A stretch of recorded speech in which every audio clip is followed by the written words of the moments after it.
All right, guys, before we get started, I've got an announcement to make. Yeah. We're getting the band back together. What are you talking about? What's that mean? The Palm Beach Dragons is what I mean. Wow. I forgot about this. I got a little something. Is that from that night? This is the longboard, and in spite of having cracked a rib going down a parking garage with you guys, I'm gonna give it another go. Did you crack your rib? Did you crack your rib last time? I did. I came out of the parking garage, and as I was like cruising across the street, I realized there was a perpendicular curb coming towards me rapidly, and hit that and barrel rolled into the grass. And was that night? Yeah, and like that was before the cops got there. And then a few days later, I went to the doctor, and she said, "How did you do this?" And I was like, "Skateboarding." And she just said, "How old are you?" Very well. All that conversation with that police officer, it was hilarious. And this is my board from that night. Nice. Sean, you got your board? Yeah, it's right over there. Is it? Yeah. We're good to go. Now we just got to all get in the same city at the same time and probably up our insurance a little bit. Well, hey, welcome to the Known Experience. We are so happy to have our buddy Ben Hood with us today. As the band alluded to, we were in a skateboarding gang that was mentioned in the first episode, known as the Palm Beach Dragons. And few things are as intimidating and threatening to a culture as 5 middle-aged white guys on skateboards. So we treacherized Palm Beach Island. Terror on the streets. Is that a word? Treacherized? Terrorized? Yeah. I think terrorized, yeah. Yeah. Well, but part of the story, right, why we're talking today, John, is you got to take care of this guy, right? No, part of the story is I almost killed this guy. I guess we can talk. I guess the statute of limitations has passed and we can talk about this now. But let's start off with that. Ben, there's a lot of great things about you, but the one that really makes this whole story of your journey the most significant is that you have suffered from Crohn's disease for a long time. So before we talk about how I almost killed you, tell us about that and how that kind of you discovered that and how that's affected you. Yeah. Well, thanks for having me, number one. Yeah. So I don't know, like, if suffered is the best. I mean, we just all have what we have, you know? So when Rebecca and I were in college at FSU, I kept getting sick. And there was a particular time where I was sitting in a bagel shop in Tallahassee. It was like 30 degrees outside. And I was leading a study group. And I was just like, we were sitting inside and I just started like sweating profusely in a shorts and a t-shirt. And so I went outside. It's, you know, like I said, it's like 30 degrees. And I just could not stop sweating. I was in like all of this like stabbing pain. And I was like, this is weird. And it just didn't go away. And so, you know, typical guy, I don't think much about it. So I go home and tell Rebecca that night, we're still newlyweds. And she was like, that's weird. She's like, you need to go to a doctor. And I was like, oh, why do I got to do that? So anyway, she makes me go to the FSU clinic. I go to the clinic and the guy gives me this very uncomfortable exam. And then he comes back in the room and he was like, so pretty sure you have something called Crohn's disease. And I had no idea what that was.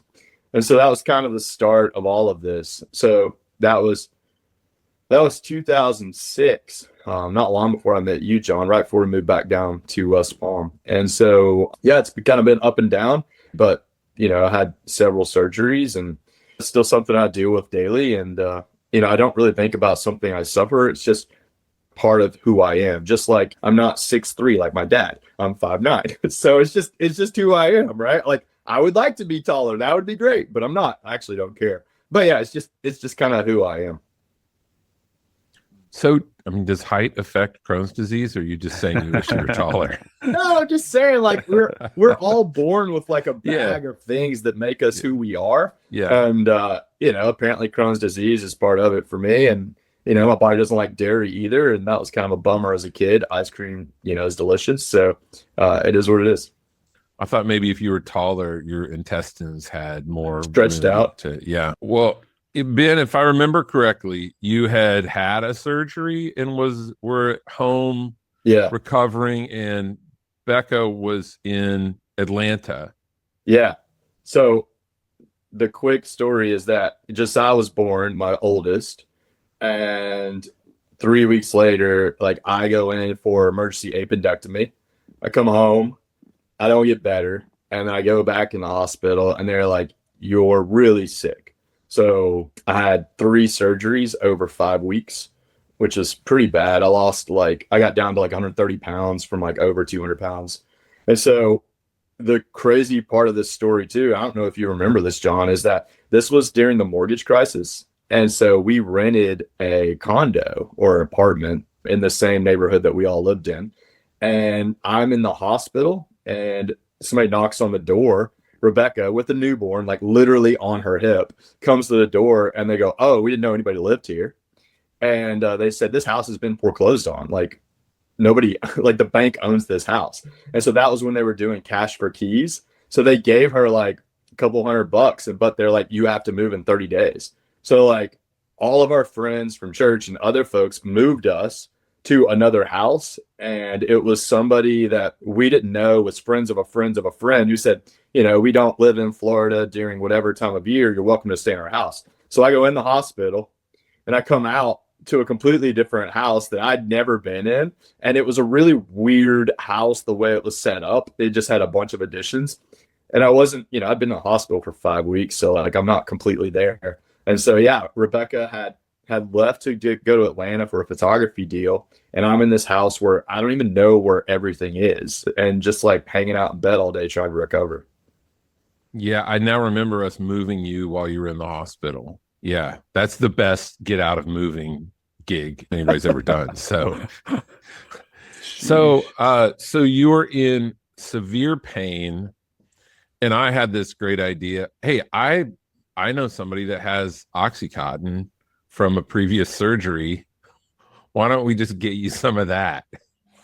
I don't think I was aware that providing a controlled substance to someone is a felony.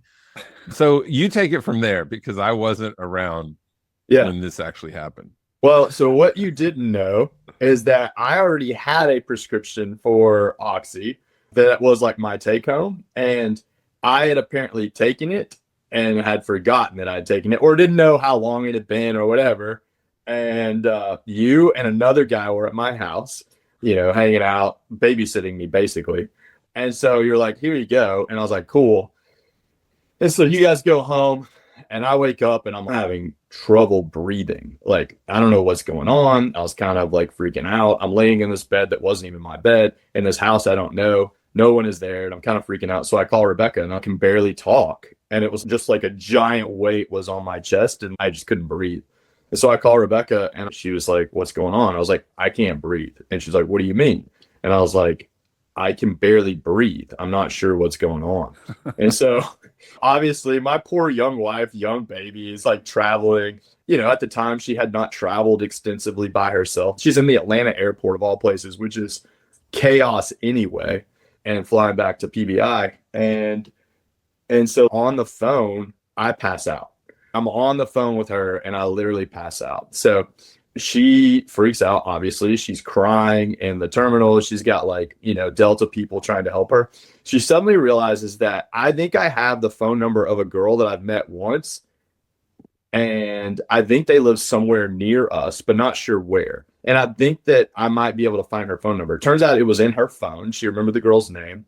She calls the girl and was like, "Hey," I don't know the conversation, obviously, but it was to the extent of, "Ben's in trouble. He's passed out. We need somebody to go over there." And so the girl was like, "My husband is on his way." So turns out we lived in a gated community. They lived in a different community. Somehow the guy knew the gate code or the gate was open. I still don't know the answer to that. He drives in and he comes in. The house is open. The front door is open. And he finds me in the house, picks me up, throws me in his car, and drives me to a fire station, who then throws me in the ambulance and takes me to the hospital. So many things happened in this, right? So like they knew where the house was. the gate was open. The front door of the house was open. And I wake up in this guy's car as they're like loading me onto an ambulance and then start putting all kinds of crap in me, which was hilarious. And then so I wake up in the ER, and what do you know? Somebody shows up in the ER, and it's JP. And you want to tell the rest of the story? First of all, Sean, imagine Natalie's in an airport somewhere and you've had 3 surgeries and she's on the phone with you and you just stop talking and you just told her, I can't breathe. Sure. I mean, I think every wife would freak out a little bit. I mean, I'd be pretty sure you were gone. Like, I don't know. I mean, maybe I'm just worst case scenario, but I wouldn't think, oh, he's passed out. I guess remember that I was super sick, right? So Yes, I'm almost bed bound at this point. I have this huge scar up, they like opened me up. So, I can't like sit up on my own. And so I was already pretty sick. What's funny now is we know that folks who have too much Oxycontin, like it does suppress the respiratory system. Like I think that came out like 3 years ago that they had like a long-term study or something. And I was like, holy crap, like this is a thing. So yeah, but Rebecca definitely has, she got the hard side of this for sure. And she then got on a plane, like she was like boarding when this all happened. So she got on a plane and, again, this is 2007. So she has no idea, or 2009. So she has no idea what's going on in flight because at that point, like you couldn't text on a plane. No. So right. She doesn't know for 2.5 hours until she, can get off the plane. And I mean, huge trauma. So if I remember correctly, I came to see you and you were like, hey, Josh grabbed those pills and they're on the counter over there and they have Russell's name on them. I wasn't saying names to protect the innocent, but yes. So he was trying to be helpful, grab the pills on the side table, and they're sitting right here on this tray.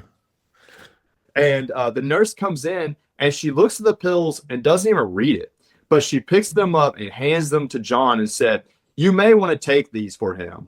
And John was like, okay, puts them in his pocket. When we had just had the conversation and we're like, what do we do? She comes in and picks them up and gives them to him. It was remarkable. John's like, yeah, I will take care of these. So technically you were given the pills. You didn't take them. Yeah. And technically you already had a prescription for it. See, I remember now that I get the details, it wasn't that bad at all. Oh yeah, totally above board. But it also would have helped if you had been eating food while you were taking these large amounts of. So now it's his fault. Now it's his fault because he wasn't eating food, right? I think it was a combination of not eating food too much at the same time, and I think that's probably a recipe for disaster. So, oh man, we will that lengthy introduction is really to say, and I will say this: as you were recovering in the hospital, they had you on Dilaudid, which it's like 50 times stronger than heroin. It's one of the most potent painkillers that they prescribe. And even on Dilaudid, I've never seen a person in so much pain in my life. Like I'm not kidding. I've never stood next to someone in so much pain. They had you strapped up in a wheelchair because you couldn't support yourself.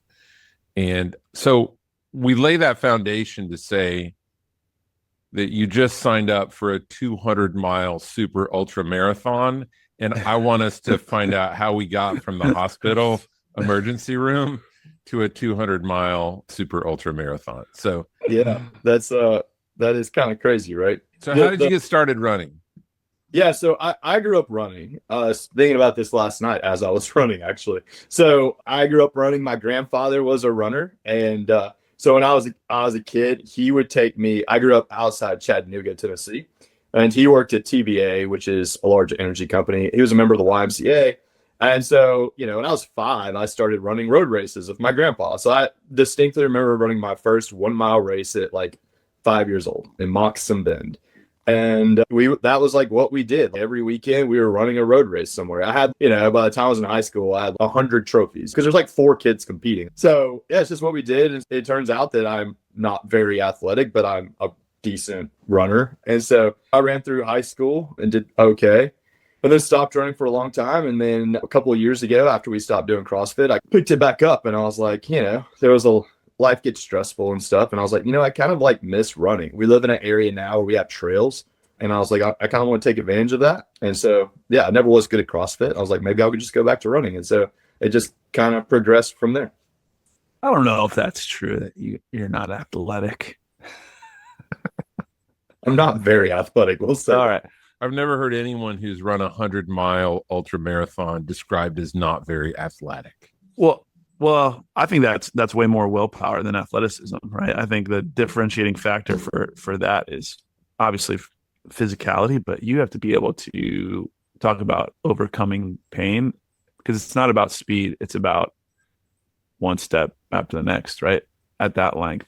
And I think that's more of the story is, and maybe part of your story and why you, I don't know if enjoy is a word or why you test yourself or want to test yourself in this way, but that's what it says to me. It's not athleticism. Like I think about that a lot when I hear about someone that does a long hike or going up, whatever, a huge mountain. I'm like, why are they doing what's the there's a deeper reason for it than just the view that they're going to get at the top, right? It's not about the view. Yeah. It's about the process. And I think races like this are about the process and maybe what's discovered in process. Yeah. So for me, when I say non-athletic, like none of the skill sports I was very good at. Like I played baseball all through high school. I played soccer and tennis and all that stuff. I went to a small school. I played a little bit of soccer in college, but I was a good runner. Like I think it's disingenuous to say that like I didn't have success. I was a sub 16-minute cross country runner. So I ran pretty fast in cross country. I ran a sub 4:15 mile. I ran, several sub 14 miles in high school. So I was an okay runner. I could get to state championships and then get smoked. So I know the reason why I do this. Like it's, I've had lots of time on a trail to think about this. For me, it was that my high school cross country coach said to my mother one time, I'll never forget it. And I actually just recently reconnected with him. And he said, Mike Fingerly was his name. And he said, Ben would be an amazing runner if he would do more than just settle for second place. Because at the time I'd come in second in lots of races, but I just did not push to be first, And there was I guess there was a history through parts of my life of just not following through with things. So for instance, I got accepted to dental school, and then we decided that we would continue our photography business and I wouldn't do it. I dropped out of college because I couldn't afford it. My senior year of college, there were just some things where I had not followed through, and I definitely had a feeling of had not accomplished a big thing and taking it all the way to the end.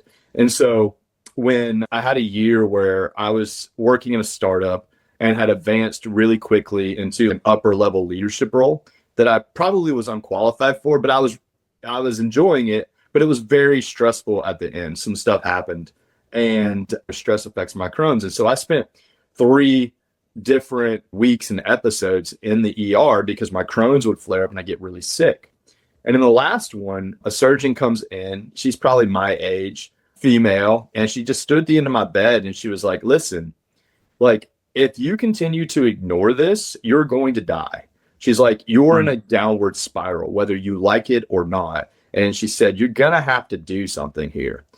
And for some reason, she just got through to me. I'd been ignoring a lot of this Crohn's stuff for a while. We've been doing some weird stuff, but, I was kind of scared of medicine because I'd had a bad episode. I had a cardiac episode once.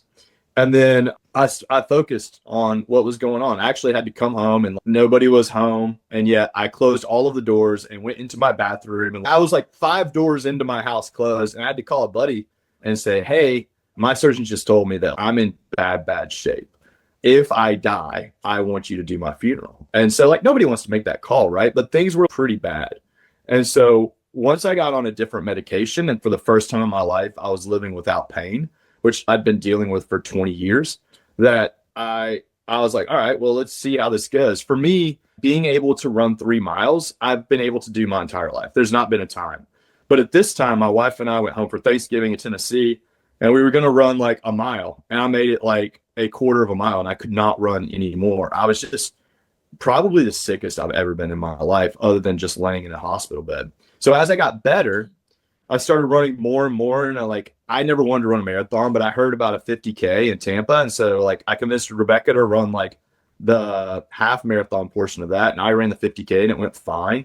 And then I left that and I was just like unsatisfied. So the next thing was I'd heard about hundreds. And so I signed up for this crazy 100-mile race. And for me, I knew the why. The why is I wanted to prove to myself and to my kids and I guess my wife that I can take on a scary goal and I can accomplish it. And that was what that first 100 was all about. It was about proving to myself that even if things got hard, that I would finish. And, like I was hoping for a really hard race. I was hoping that it would be nearly impossible, but I knew that I was never going to give up no matter what. And I was going to finish that race. And that's honestly what ended up happening in that race. And I'll be honest, I'm so glad that I did it. For me, it changed my life. How was it physically, though? How did your body hold up? Badly. Yeah, so, typical Ben Hood fashion, I don't do anything normally. So the race that I chose is called Blood Rock 100. And on their website, it's like, if you've never done a 100-mile race, do not do this one. Danger. Advanced ultra marathoners only, or some kind of crap like that. There's like 24,000 feet of elevation gain, which is gnarly. Yeah. So it's basically 3 laps through Birmingham, Alabama, of all places, in Oak Mountain State Park. And you're like, that can't be that steep. But they're like very steep hills that aren't super long. So I tore my Achilles at mile 61. Not a complete tear, but I tore my Achilles. I felt like I'd been shot or like a snake bit me. Literally, I looked down and was like, what has just happened? So I blacked out for like the next hour and several miles. And Rebecca was supposed to do 13 miles with me. She ended up doing 31 because it took me 46 hours to finish that race because I tore my Achilles. And there was lots of hilarious hallucination stories. I was falling asleep while running, like all kinds of crazy stuff. But I finished that race. The cap for that race is 48 hours because it's so difficult. But I finished in 46 hours. There's a lot of incredible stories that happened in that race. One was that my dad surprised me and showed up at the end. I thought I was hallucinating. My dad had never seen me run before ever in my life. And showed up. I just was crying. I was just bawling.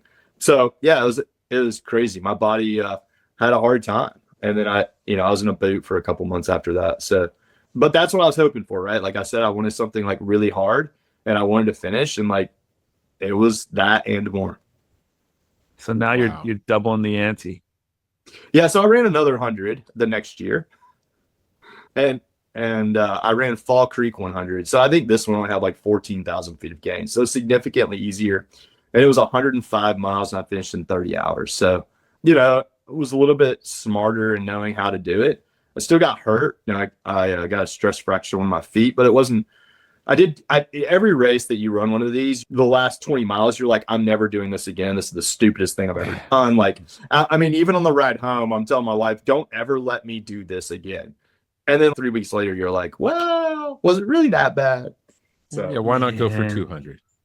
Yeah. But to what Sean said earlier, I do think people have a pretty big misconception of these long runs where they think that you have to be this crazy athlete, and that's not true.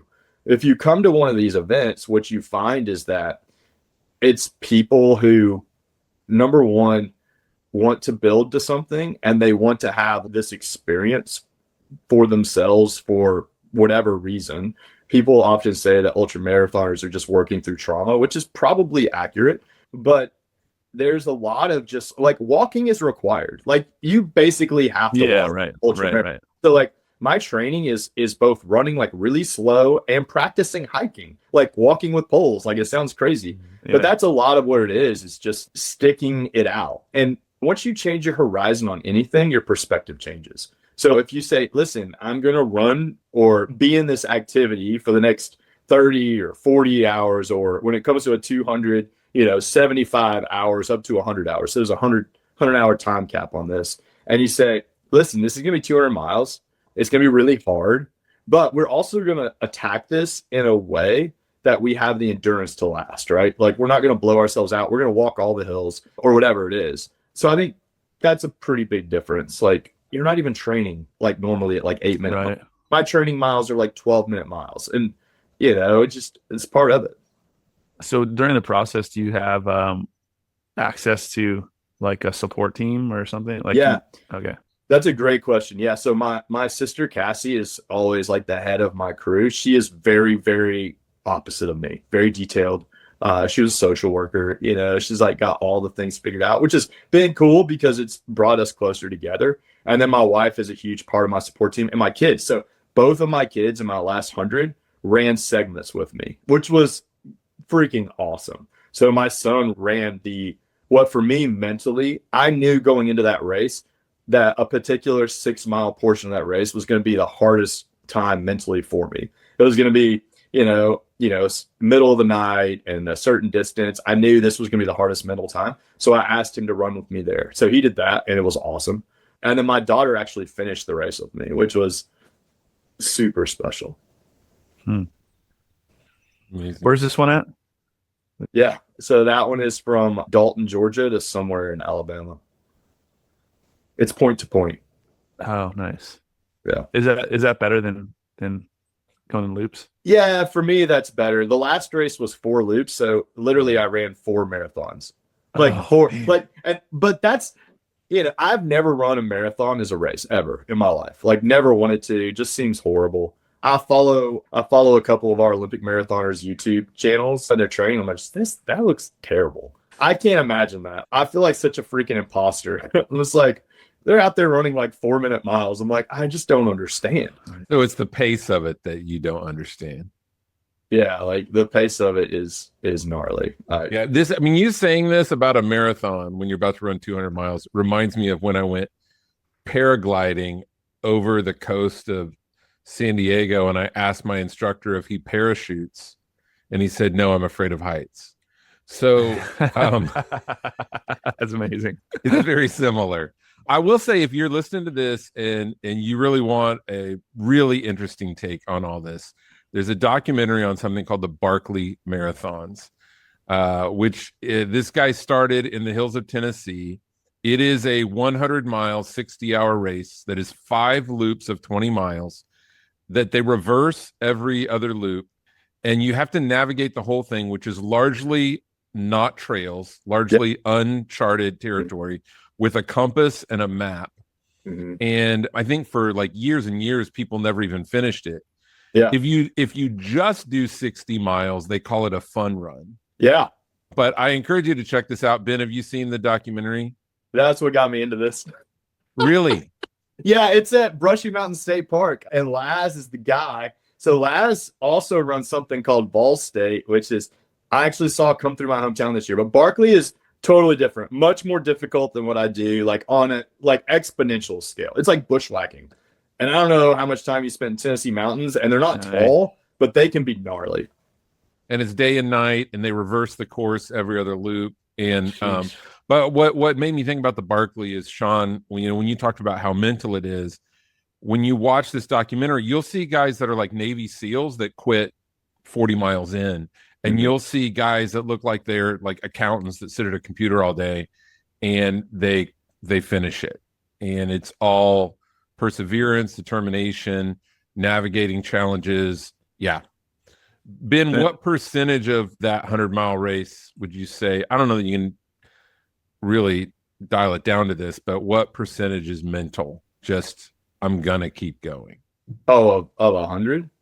I mean, a huge portion of it. Like it's funny, we were like 80 miles into this last one, and this like lady, I was running pretty good at the time. Actually, 80 miles, I was feeling great. It was probably all of the fried potato cakes I'd had and bacon, which is the great thing about running an ultra is you eat real food. But this lady just comes smoking by me. And so we ended up running together for like 10 miles, which when you're running an ultra is like an hour and a half. And she's done like 50 of these. And, like if you ever met this lady, you would have no idea. Like you would give her your parking space at Publix, and this lady, so it is absolutely I mean, I would say the majority of it's mental. I've been around people at the starting line look like they're going to win the thing and they make it 20 miles. I ran with people last time who I like ran up to and I was like, oh crap, these people are legit. They didn't make it past one of the 4 loops. So it is a lot about just continuing what you're doing and not quitting. I think I don't know if you have any profound takeaways from the first couple, but I think for this one you need to have a like little clip on that you can take voice memos throughout the race. Yeah, I do. That's such a good idea, man. I've thought about that so much because I often run and things come to my mind. I'm like the least prepared runner ever. Like my ideal running outfit is small shorts and tennis shoes and nothing else. Like I hate phones. I hate everything else. I wear my Garmin now, but I generally hate everything. But I often wish that I had a way of like recording my thoughts. And I think that's really wise. If you have a suggestion on something small and very light and easy to use when you're not thinking very well, then I would be totally open to that. Yeah. I mean, if you could document the whole thing with like Google Glasses or something like that, that would be amazing. I'd follow along, broadcast live. So this one, because it's point to point and the aid stations are like 17 miles apart, which is a long ways. Generally, they're like 6 to 10. They're giving us like these Garmin GPS trackers to make sure that we don't die or something. So my wife's stoked about that. So like she'll know where kind of like where I'm at, hopefully. And they work off of satellite or something, so they don't have to have cell phone signal. But yeah, the idea of being able to track it, I think would be super interesting, especially because it's not loops. You know, I reached out to you a few months ago and asked for some advice on making sales calls because I hate it. I hate it. Cold calls, it's the worst. Some people love it. But you gave me some really good advice that was very helpful, by the way, utilizing AI especially. How would you say that this perseverance is overcoming such difficult challenges translates into your work life, into your personal life? Yeah. Well, I mean, personal life is way more important than work life, right? I would say, especially in like, Rebecca and I have been married 21 years now. And so like, it's not always the best date night every time. Like my wife is awesome. Definitely, I definitely married up, but you know, things aren't always perfect. Like generally you're not both up at the same time unless you're in like Italy drinking wine and Siena or something, right? Unless you've got like a giant charcuterie tray and you're on like bottle 5 of wine. So like each one like has to persevere for the other. And in my first ultra, Rebecca was prepped to go 13 miles, right? So she had a 13-mile loop that she was planned on. Like she was in the middle of the night. She had her gear on. She was waiting for me to come out of the woods where she was going to join me. She was going to do 13 miles and then she was going to be done. And that's not what happened, right? Like turns out that I was super hurt. I came out of the woods and I had torn Achilles and I was barely shuffling. And she ended up having to do 31 miles. She had just done her first marathon 3 weeks before. And she wasn't recovered, and she was definitely not prepared to do a 50K, right? She'd never done an ultra marathon, but that's what ended up happening. And she picked up the slack. I wouldn't have finished if she hadn't have been there. And I think in our personal lives, it's the same. Like, I think that there are times where you're just like, I don't know how I'm going to get through this. Especially for me, it's been like, we've got teenagers and they're going through a lot, and parenting in those years is really hard. Or whether it's sickness, or whether, you know, my mom died in November suddenly, and you're just like, I don't know how I'm going to get through this. Like, I just don't know. And I think that it's helped me to say, I've been through hard things before. You know, things are really dark, and then the sun eventually rises and your spirit rises. And the coolest thing about running one of these long races is you run through the night. And it is really cold right before the sun comes up, right? It's really dark and it's really cold. And then you start to see that glimmer through the trees where it's just getting there's a little blue. And then it gets a little bit brighter. And then sure enough, suddenly you're seeing sparkling frost all over the ground and the sunlight is hitting your face and you have new life. And, you know, I think it's important to have those things wherever they are in your life to hold close and hold on to, whether you write them down or whatever. And just remember in those hard times that like hard times are are a part of life, but they don't last forever. And if we can stick it out, if we can just do what we have to do to get to the next hour or the next mile or the next aid station or the next morning, then things will get better. And, sadly, it takes some of us to our 40s to learn that. And, I'm a slow learner. Yeah. Yeah. I forget who I just read it, and it was some pretty successful person. And then they said, "What's your piece of advice for anyone listening?" And they said, "Just make it till tomorrow." And that sounds like stupid, right? Or so watered down. But to your point, yeah, whether it's been my marriage or my business or my mental state, yeah, just make it till tomorrow, man. And that's not fatalistic. It's actually, there is definite hope in there that I think is undervalued for a lot of us. And maybe the counsel we receive often can be much more complicated or focused on the reality of today or the happiness of today or the focus of yesterday, right? I think we've far too often in our relationships just say, "Oh, well, yesterday is going to be forever," right? Or last week is going to be forever. And so our eyes are always looking behind us. And yeah, it's good stuff. I've been married for 22 years, 22 and a half years. And that's served us well because we've had some pretty shitty seasons, but make it till tomorrow has produced a really beautiful marriage when it's all said and done, right? Like when you look at the whole, it's pretty amazing. And I think the same thing for your race, right? There can be I'm guessing some really horrible hours, but the whole, there's a lot of value and beauty in it outside of the pain you experienced in a lot of different ways, it sounds like. So pretty cool. Yeah, I mean, I think the opposite is true as well. I would be remiss not to also say that I think there have been times in my life where I've lived for the future that I hoped for, like why it might just it was so obsessed with like whether it was making more money or the next job or the next achievement or the next whatever, instead of just being joyful in the moment. Yeah. And there is a lot to be said for being grateful where you're at. I think of like that old song we used to sing, "Count Your Many Blessings," which is so true. And then the other thing I thought about as you were speaking was, though the sorrow may last for the night, joy comes in the morning, and like that night may be years, whether it's caring for a loved one or whatever it is, or, it may be just a night, or it may be a hospital stay or sickness or something. But, generally our present circumstance is not as bad as we think it is, and probably not as good as we think it is. So, yeah. Right. One of my favorite speakers is a guy named Father Greg Boyd. He works with gang members in LA. And I recently heard him say that, in recovery, we say one day at a time, but it's really 1 hour at a time and one moment at a time. And I think that's just so true. And I'm trying to be more present in the moment for what that moment has. And I think, too often we do, like you guys have both said, look to the past or the future, and we really can't enjoy the people that we're with in that moment, or even just what that moment has to offer us, because we're looking ahead.